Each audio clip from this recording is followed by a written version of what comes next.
como habíamos anunciado, esta noche está con nosotros Fernando Tuesta Soldevilla, politólogo, sociólogo y analista político. Vamos a hablar con él sobre las próximas elecciones, cómo van a ser después de todas las reformas electorales que ha aprobado este Congreso o está por aprobar en segunda votación algunas, y el panorama político que vivimos actualmente. Buenas noches, doctor Tuesta, gracias por atendernos. ¿Cómo está, Mabel? Buenas noches. Gracias por la invitación. Bien, quisiera preguntarle en principio, de todas las reformas, que la verdad que son innumerables, se ha eliminado las PASO, se ha eliminado la paridad y la alternancia, y se busca eliminar a los movimientos regionales, bueno, esto está por someterse a una segunda votación aún. Se ha exculpado a los partidos, o mejor dicho, se ha librado a los partidos de poder ser imputados penalmente.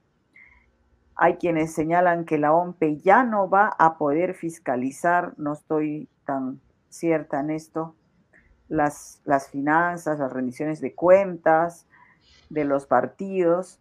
En fin, es, es, es un amplio panorama de cambios. ¿Usted cuál considera, o son todos, los más riesgosos para que, si ya teníamos una democracia precaria, digamos, un sistema electoral con muchos vacíos y muchas grietas, en fin, ahora sea realmente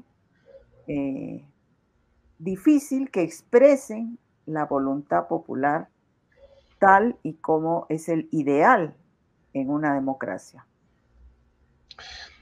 Mira, en realidad yo variaría el nombre, aquello de reforma, porque esto es contrarreforma. Contrarreforma.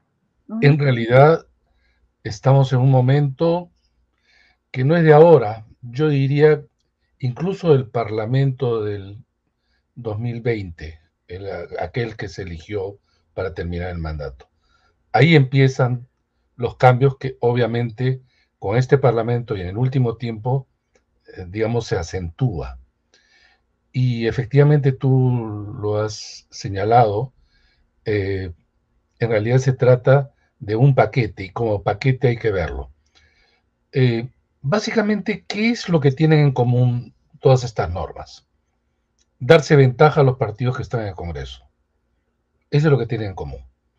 En cada uno de ellos se muestra que las bancadas lo que han hecho es modificar las normas para, en realidad, beneficiarse directamente y de manera, además, acentuada de cara al 2026. Por ejemplo, lo que hacen es desestructurar lo que se había avanzado con la reforma. Ni siquiera se había aprobado mucho. Pero de eso, en primer lugar, tú bien lo has dicho, la eliminación de las PASO. Las PASO tenían varias, digamos, funciones e impactos, que era una mayor participación, una mayor legitimidad dentro de su aplicación, pero había una que poco se dice que es muy importante, es el efecto reductor. Vale decir, podían haber, como hasta ahora, hoy día se han sumado 2 partidos más, tenemos ya 30, podemos llegar a fácil 33, 35, nunca había un número tan alto. Dentro de la reforma eso era previsible, pero el tema venía con las PASO, porque las PASO lo que hacían era que si es que un partido no lograba atraer los votos del 1.5%, no seguía en la contienda. Entonces, esto era un desincentivo, obviamente, para que aquellos cascarones, sobre todo, que habían invertido algunos dinero, se chocan con algo que es mucho más material en términos electorales, que es la participación en el voto. Entonces, eso se corta. Y hoy día, por lo tanto, los 30 que entraron, los 30 y más, seguirán en carrera. Entonces, tenemos un segundo elemento. La proliferación en un contexto en donde en general los partidos son débiles, va a llevar a un mayor fraccionamiento. Este mayor fraccionamiento va a llevar a que la propia función parlamentaria, más allá de la calidad de los parlamentarios, tenga un efecto, porque ahora mismo, por ejemplo, allí donde entraron 9 bancadas, ahora hay 14, muchas de ellas que se van recomponiendo, descomponiendo, articulando, desarticulando, y entonces llegar a acuerdos es muy complicado. ¿A qué acuerdos llegan? Generalmente aquellos acuerdos que son básicamente de este nivel, repito, aquellos que a ellos les conviene. Todos ganan, pero ¿quiénes son todos? Ellos, y solo ellos. Entonces, lo segundo es que han reincorporado dos aspectos que ya se había eliminado. Uno, el pernicioso voto preferencial. Eso no había con la reforma. Y lo segundo, en adelante, un partido que quiera ser inscrito tiene que entregar, aparte de todo lo que es hasta ahora como requisito, nuevamente las firmas en un número de alrededor de 500.000. Esto es imposible de presentar, pese a que antes el número era de 750.000. Era de 750.000, en una parte del mundo hay eso. Pero sin embargo los partidos seguían inscribiéndose. ¿Por qué? Porque hay un mercado negro de firmas falsificadas. Se compran. Eso eliminó la reforma y eliminó ese mercado negro. Ahora va a volver a reaparecer. Perdón. El tercer elemento pernicioso, efectivamente, es el intento de eliminar los movimientos regionales. En todas partes del mundo existen organizaciones a nivel subnacional. Eliminarlos en realidad tiene que ver con que los partidos políticos nacionales que ocupan el Parlamento son incapaces de lograr una mayor representación a nivel subnacional. Y entonces solo 1 de cada 3, autoridad regional o municipal, sea provincial o distrital, pertenece a esos partidos. El resto, en la diáspora, ¿no?, diversa de movimientos regionales. Algo así como, si no te puedo ganar, te desaparezco. Y entonces, no, además, esto sin prever el impacto que pueda ocasionar esta situación, porque los partidos políticos nacionales han sido incapaces de colocar siquiera candidaturas en todo el país. Son nacionales, pero en realidad de manera formal. Entonces, por ejemplo, de los 25 gobiernos regionales, el mayor partido que colocó fue en 22 y muchos 15, 10 son nacionales. A nivel de provincia y distrito, mucho menos todavía. Entonces la pregunta es, y no les interesa esto, porque yo se los digo, ¿qué va a pasar si solamente existieran partidos nacionales? Habría distritos y provincias, sobre todo a nivel rural y alejados de las zonas urbanas, donde no habría candidatos. Si ahora no pueden colocar candidatos, porque mañana sí lo van a poder. Uno, porque no pueden, otro, porque tampoco quizá les interesa. ¿Qué va a ocurrir con esas, digamos, unidades de la población? Están esperando forzarlos a todos los integrantes de los actuales movimientos regionales a tener que inscribirse en los Así es, partidos porque que ahí viene realmente quieren participar. claro, porque ahí viene el cuarto tema. Han adelantado el cronograma electoral. ¿Cómo así? El 12 de julio es el último plazo para que una persona se inscriba en un partido y pueda participar en las elecciones internas. O sea, en 9 días. En 9 días. En 9 días Si no te has inscrito en un partido, no puedes participar en las internas. Si no participas en las internas, no puedes ser candidato, a no ser que formas parte del 20% que el partido te invita. Con lo cual ya es otra forma de negociación. Pero además, en el caso de los movimientos regionales, supongamos que no los desaparezcan, el plazo para inscribirse a un movimiento regional es el 5 de octubre. El 5 de octubre. Todo esto se ha adelantado bastante. Con eso, como tú bien has señalado, al estar en el limbo, si desaparecen o no, entonces muchos, incluso cabezas de movimientos regionales, se han salido para inscribirse, y esto va a ser más todavía de acá al 12. Supongamos que no lo desaparezcan. Ya han simplemente languidecido a los movimientos regionales porque los han absorbido. Y además hay otra cosa. En el caso de la bicameralidad, sobre todo en el Senado, acá hay, antes que eso, un desbalance a favor del Congreso en relación al Ejecutivo. Hay un desbalance, han habido modificaciones. Y dentro del Parlamento, de la bicameralidad, un desbalance a favor del Senado. Que va a Pero ser entonces, todopoderoso. el Senado todopoderoso, ¿cómo ingresas al Senado? Dices, mínimo 45 años. Eso no hay en ninguna parte. No hay ninguna. Lo último, creo, país que había era en Corea del Norte, mínimo 45, que no es, digamos, un modelo, ¿no? Pero además entra en contradicción. El presidente de la República le exige 35 y al Senado 45, 10 años más. ¿Tiene más responsabilidad, digamos, un senador que el presidente de la República? No.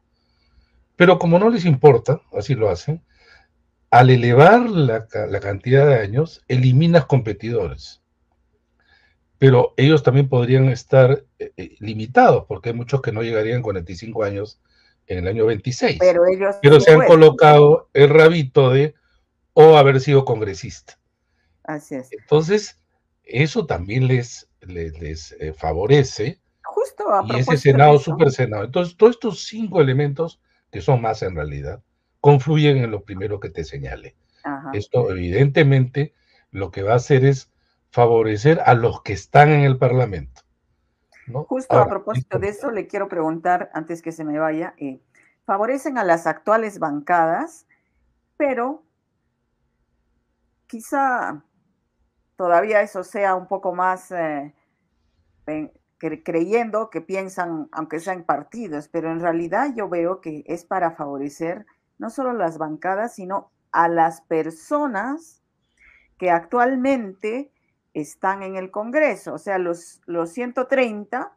Entonces, primero dicen, ok, podemos postular al Senado, ya, pero son solo 60 senadores, nosotros somos 130, entonces quedan 70 que no vamos a tener dónde ir, más o menos, ¿no? ¿Qué hacemos con estos 70? Bueno, los habilitan a postular a los gobiernos regionales y los municipales, pero es que los partidos nunca ganan ahí, no vamos a entrar. Bueno, entonces quitamos a los movimientos regionales, pero aún así hay nuevos partidos que se van a inscribir. Bueno, le ponemos una valla altísima para que nadie más se inscriba. No, pero todavía no estamos seguros de ganar. Bueno, entonces adelantamos los plazos para que solamente unos cuantitos puedan hacerlo, ¿no? Y así, entonces pareciera que es, digamos, el nivel del Congreso, de su pensamiento o sus objetivos son tan pequeños, que pareciera que todo esto es para que los 130, bueno, quizá menos 10 opositores más o menos, los 120 o 110 al menos, se aseguren de ser o senadores o gobernadores o diputados, alcaldes. Por la reelección, diputados también. Diputados, entonces, y más todavía, no vamos a entrar, ya, amplíen el número de senadores y de diputados. O sea, es como sí, porque que en realidad solo falta que pongan, lo que dice la solo falta que pongan Constitución, el nombre de cada uno. claro, lo que dice la Constitución es no menos, o sea, a partir de 60, falta la ley de desarrollo, podrían decir 80, y diputados mínimo 130, podrían decir 150, 180. Has hecho un buen resumen. Y uno podría, a su vez, resumir lo siguiente. Es una combinación de intentar beneficiar al núcleo del poder en el Congreso, que no son todos los partidos, y efectivamente también al grupo de congresistas que tienen mayor, digamos, relevancia allí, ¿no? Entonces, como las bancadas en sí mismas no son partidos, sino de alguna manera representantes, entonces tienen que jugársela. Porque, por ejemplo, mira, más o menos 40 congresistas ya salieron de su bancada de inicio. 40. Y estamos en la mitad del mandato. 40. Muchos congresistas eran invitados del partido. O sea, muchos van a cambiar de camiseta. Entonces, en estos cambios y en estos traspasos, casi en términos futbolísticos, en realidad todo lo están haciendo en función de por lo menos crearse mayor posibilidad de ser elegidos. Y si es que no se eligen en abril, pues tienen octubre para, como tú bien has recordado, las elecciones regionales y municipales. Por eso los habilitan también para ser candidatos, porque como están en el mismo año, se van a yuxtaponer los calendarios electorales.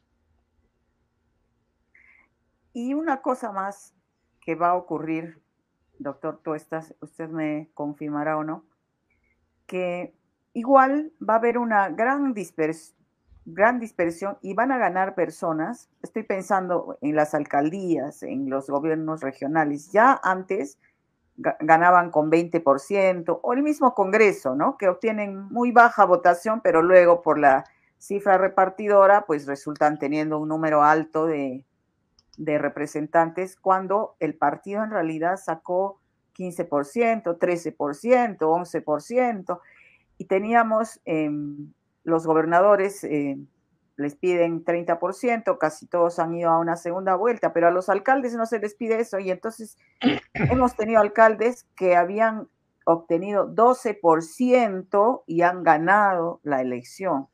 Ahora que suponiendo que no haya los movimientos regionales, pues se va a inscribir Periquito en Acción Popular, mandan a Periquito y Periquito va a obtener 9%, pero va a ser alcalde, ¿no?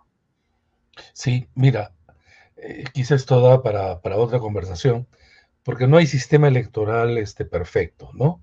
Y en un contexto de descomposición y deterioro de los partidos, algunas cosas en otros contextos sí tiene sentido o tiene un impacto distinto, porque antes efectivamente los alcaldes ganaban con mayor porcentaje y siempre tienen mayoría en el consejo, porque el modelo es algo así como alcaldista, porque lo contrario sería una obstrucción enorme si es que, digamos, está disperso el consejo y haría Claro, le da mayoría.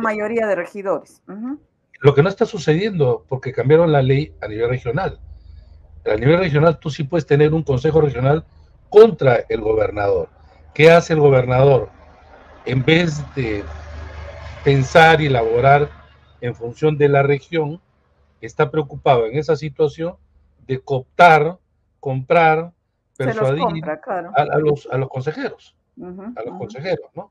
uh-huh. Antes no, antes era como el municipio, le daban siempre la mayoría absoluta, pero por esto de la segunda vuelta, de mi punto de vista mal implementada, tenemos este efecto, ¿no? Pero digamos, depende mucho la situación en que vive el país para pensar qué medidas son las más acertadas. En sí mismas no es que una medida sea buena o mala, ¿no? Depende Claro. en qué contexto, repito, se aplica. Finalmente, doctor Tuesta, usted presidió una comisión que propuso una reforma política Uh -huh. y que más o menos se consensuó, se conversó, en fin. Mi pregunta es, de esa propuesta, de esta comisión que usted presidió, ¿ha quedado alguna vigente o se han bajado todo? Así de... Mira, a ver, ha quedado Ojo, hay que tener claridad. Paridad y alternancia. Lo que se ha eliminado, paridad y alternancia vertical hay, o sea, la lista lo van a tener. Pero lo que no es, la han eliminado es la paridad horizontal. Vale decir, un partido podría colocar 25 cabezas de lista como gobernador hombres. Y todas Antes no, vicegobernadoras. claro, claro, y antes tú tenías que colocar, si tienes 24, digamos, candidatos en 24 regiones, la mitad tendría que ser hombres, la mitad mujeres. Eso se eliminó. La vertical se mantiene. No. En la circunscripción de peruanos en el exterior se mantiene. Se mantiene un poco de restricción para mantener la inscripción de un partido, no mucho. Sí hubo dos modificaciones constitucionales importantes. La primera es que no se puede postular si tienes en realidad una sentencia en primera instancia por delito doloso. Eso se mantiene. Y aún nosotros restringimos la inmunidad parlamentaria, pero ya hay propuestas para volver hacia atrás, ¿no? Esperemos que no suceda. Y como verás, en realidad muy poco, sería un poco largo rediseñar otras tantas que ya están fuera. Muy bien. Le agradezco mucho haber estado con nosotros esta noche, doctor No, a ver, Costa. gracias a ti y al búho, pues, ¿ah?